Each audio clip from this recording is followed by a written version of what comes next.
In this talk, I'm going to talk about statistical implication analysis, look at what has been proposed previously in this field, and try to address some issues with previous proposals and make a connection with the Rasch model, which may be viewed as a very specific situation where implication has a strong meaning.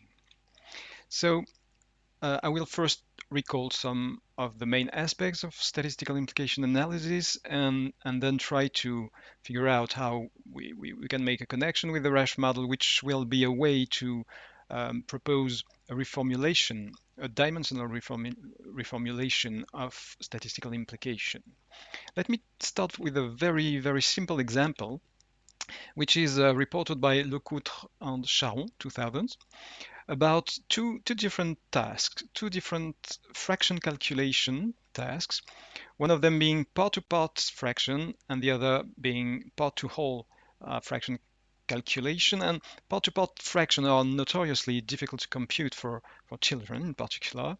And you may ask if success on part-to-part calculation is some way predictive of part-to-whole fraction calculation, and this is what they have examined on a number of items.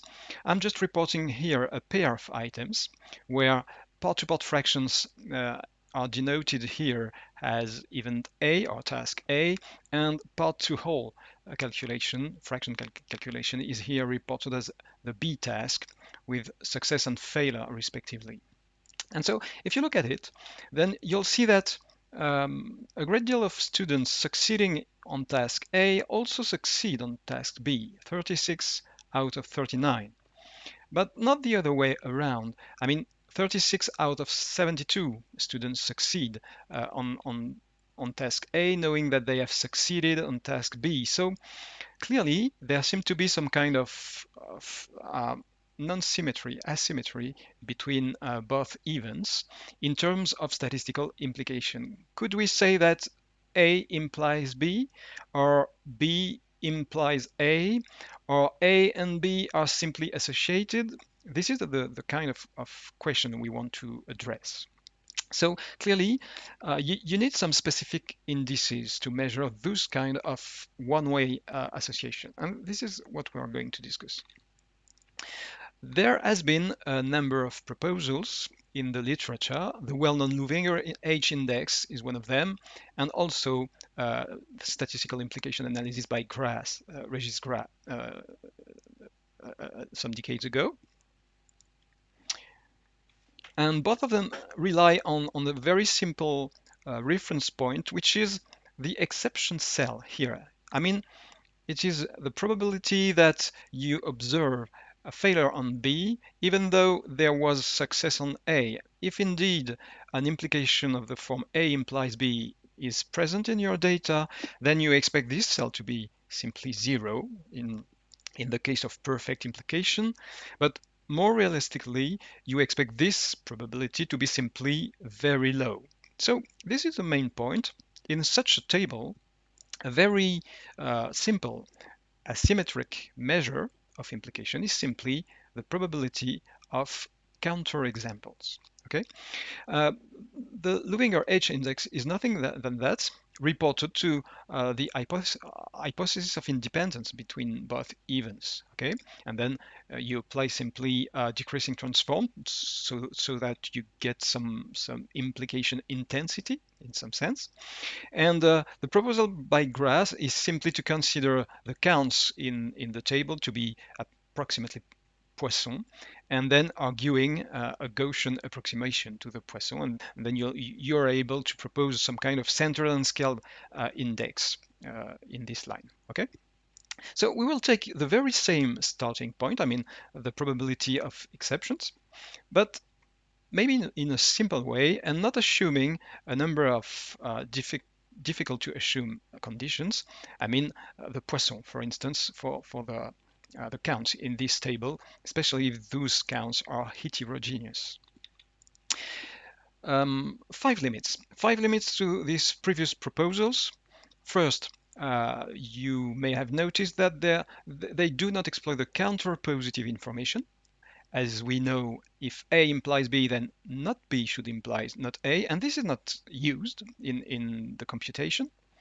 Second, these measures do not indicate that the relationship could be in the reverse direction if this so happen. So this is another limit. Those indices may take a maximal value, I mean the Lowinger H, even in non-strictly implicative cases, and this is a problem. Fourth, they cannot represent implicative relationship in a dimensional way. All you can do is simply to look at them pairwise, even though you could in a non-parametric way summarize Lowinger H indices in a Mochen scale, for instance, but we will go back to that later. And fifth, those proposals do not adequately or not so straightforwardly represent a cumulative implication relationship. Those 5 points we will try to address in the following.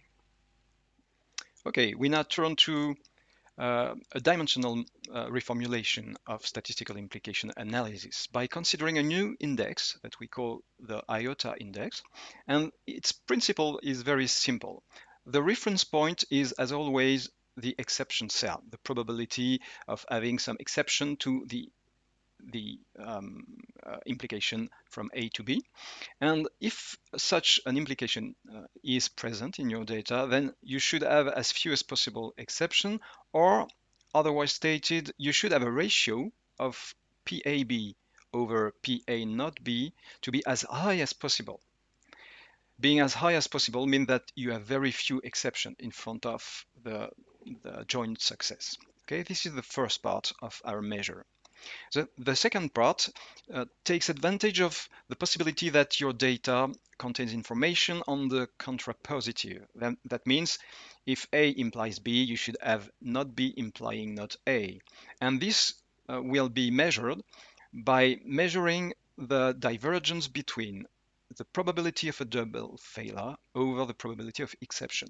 You expect the odd of one over the other to be as high as possible, as indicated here. And the index is just combining both odds by a simple multiplication. This is the simple idea behind the iota index, and it takes this form in its basic first form, but it can be conveniently considered on the log scale because it has some nice properties of its own under this form. And it may vary from minus infinity to plus infinity under this form. Positive values showing evidence in favor of implication, negative values showing evidence against implication from A to B, and 0 simply representing uncertainty. Now, what is the connection with the Rasch model?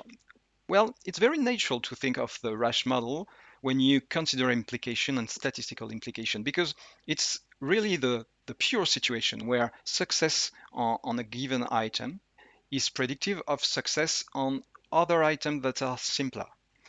And further than that, you have this cumulative logic that is very interesting in the Rasch model, where implication is stronger when considering a difficult item over a very easy item. It will be stronger than the implication that you'll find between x3 here and x2 here.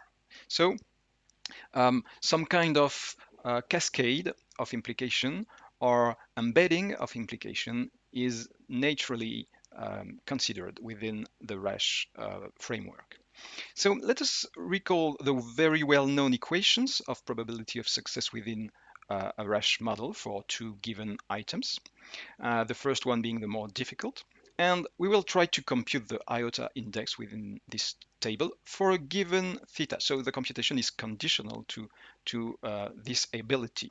We will compute the odd of this probability over this one, and the second odd of this probability over this one. And computing these, first of all the gamma vanish. And computing these and multiplying both odds, we find a very simple expression where all theta simply disappear. And considering the index on the log scale is even simpler, because what we get is simply the inter-item distance on the Rasch scale. This is a very, very simple and nice result.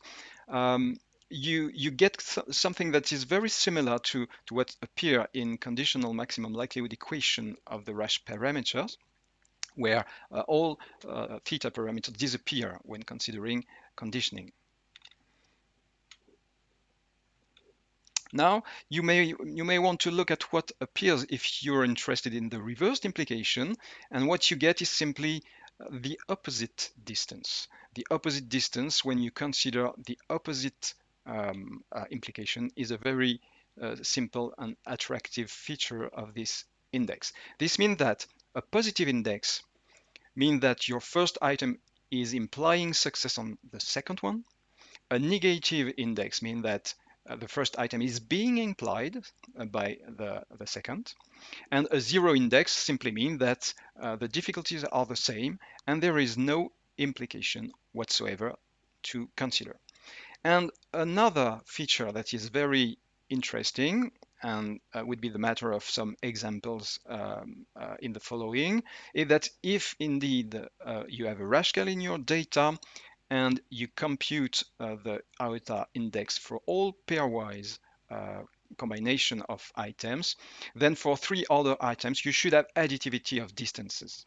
And this forms the basis of a multidimensional scaling approach to Rasch scaling based on this index, as we shall see. Note that because all aptitude parameters theta vanish from the equations, we will consider counts in the table to be Poisson distributed.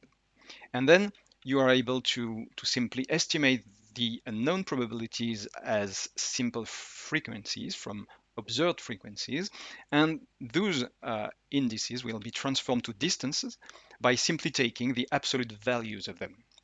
Using MDS on these distances, any Rasch scale should then appear as a subset of aligned points in the solution space, and this is a very convenient and easy way to discover Rasch scales within your data with very low computation power. Let us look at some examples. A first example is a Rasch scale, a simulated Rasch scale of 20 items, with 3 items being outlier generated from independent Bernoulli variables with different rates, success rates, 0.25, 0.50 and 0.75 respectively. And as you can see, if we look first in the first 1/2 subspace, clearly the Rasch items do align approximately up to some measurement error, of course, but the 3 outliers are clearly distinguishable. What you see here in blue and red is the results of a model-based clustering, a mixture of Gaussians, and it is more easily seen in the 2/3 subspace of the multidimensional scaling solution, where you can see how the outlier do lie at some distance of the main Rasch scale, which is here visible from the side of this alignment. Okay, so this is a very simple mean of detecting outlier from a Rasch scale, and it may be a time game in some context.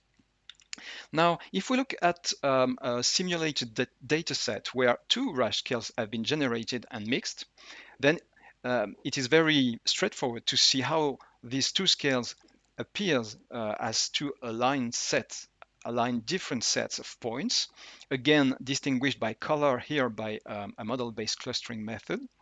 Those 2 scales here are not correlated, and it may be shown that the distance between these 2 lines is simply 1 minus the covariance between both scales, both factors. And so the distance here in that case where there is no correlation, the distance is exactly 1. Okay.